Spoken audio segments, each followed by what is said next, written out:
कर रहे थे कि रिसेशन फियर्स फिर से हावी होते हुए दिखाई दे रहे। तो फ्राइडे को हमने देखा था अमेरिकी बाजारों में फिर से एक और सेल साइड की पोजीशन आती हुई दिखाई दी। 280 अंकों का नुकसान डाउ ने दिखाया। नैस्डैक में भी हमने देखा 105 अंकों की गिरावट और S&P पर भी दबाव नियरली 1% के आसपास का था। और ट्रिगर वही है जो फेडरल रिजर्व ने दरअसल कहा था कि यहाँ से आगे और भी दरों में जो एक्शन है वो आता हुआ दिखाई देगा, तो दरें बढ़ती हुई दिखाई देंगी और जो पॉलिसी रेट है वो इनफैक्ट 5% के ऊपर नजर आएगी। तो उस स्टेटमेंट का ही असर है कि लगातार 3 सत्रों में और पिछले फ्राइडे के सत्र में भी हमने देखा था वो सेल साइड की पोजीशंस हावी होती हुई दिखाई दी। इनफैक्ट 3 सेशंस में अगर आप देखें डाउ ने करीब 1200 पॉइंट गवा दिए हैं, तो वहां पर भारी भरकम मुनाफा वसूली देखने को मिली है। लेकिन जो फ्राइडे में मुनाफा वसूली देखने को मिली उसमें एक थोड़ा सा टेक्निकल फैक्टर भी था कि वहां पर ऑप्शंस एक्सपायरी हो रही थी और नियरली $2.6 बिलियन तक की एक्सपायरी की पोजीशंस आती हुई दिखाई दे रही थी।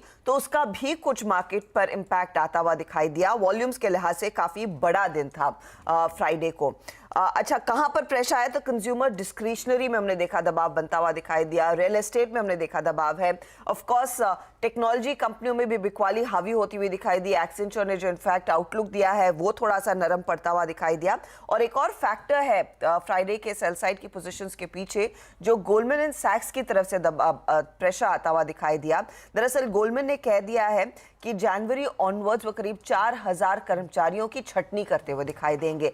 तो वो भी एक संकेत है कि फाइनेंशियल सेक्टर में किस तरह का प्रेशर देखने को मिल सकता है, इकोनॉमी में कितना दबाव आ सकता है, तो उसका क्लियर कट रिफ्लेक्शन देखने को मिला। हालांकि इस बीच मेटा में तेजी देखने को मिली क्योंकि जेपी मॉर्गन ने काफी तगड़ा अपग्रेड किया और अडोबी के नंबर्स अच्छे थे और Q1 का जो आउटलुक है वो काफी बेहतर आता हुआ दिखाई दिया।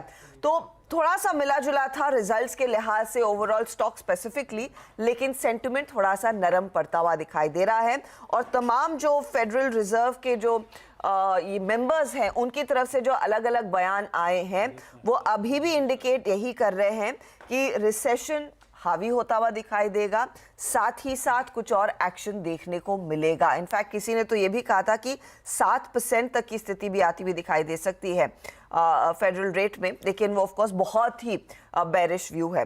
तो ये बयान आए। दूसरी तरफ आप ध्यान दीजिएगा, चाइना में भले ही वहां पर इकोनॉमी को सपोर्ट करने के लिए बड़े ऐलान आते हुए दिखाई देंगे, वहां पर एक बड़ा एक्शन आता हुआ दिखाई दे सकता है। रॉयटर्स की आज सुबह में खबर आई है, लेकिन एक बार फिर एक और बड़ी लहर दरअसल कोविड की बढ़ती हुई दिखाई दे रही है। शंघाई में अपडेट निकल कर आया कि स्कूल्स फिर से बंद हो गए हैं और 3 महीनों में 3 बड़ी वेव्स, और वो एक फियर फैक्टर फिर से एशिया पर हावी होता हुआ दिखाई देगा। इसीलिए हम देख रहे हैं निक्केई के मार्केट्स में भी कुछ कमजोरी के साथ ही शुरुआत देखने को मिली है। तो ये है कहानी। ग्लोबल थोड़ा सा वीक ही रखा